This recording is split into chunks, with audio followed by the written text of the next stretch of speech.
लगा कुठे चाललाय तू आता? आम्ही पोरं पोरं करमाया चाललोय. आला का भाकर तुकडा खाऊन जावं मग दादा. अहो महागारी आल्यावर खाईन. खायला का या पोराने नको नको केलंय बघ. ती मोबाईल आणल्यापासून का नाही एवढं पोरग बिघडलंय विचाराय सोय नाही. ती का अभ्यास करतय का भाकर खातय पोर आणि मोबाईल आणि 12वीचं वर्ष आहे जणू. तुम्ही तर दापत सुद्धा नाही की त्याला. काय दाप एवढी उडूस आहे काय की दापायला.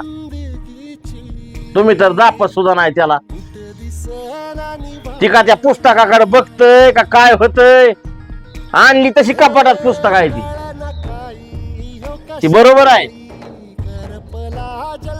बंद कपाटात पुस्तकांनी आत्महत्या केली. आरोपी कोण आहे माहितीये का? फक्त आणि फक्त मोबाईल आणि 12वीचं वर्ष आहे.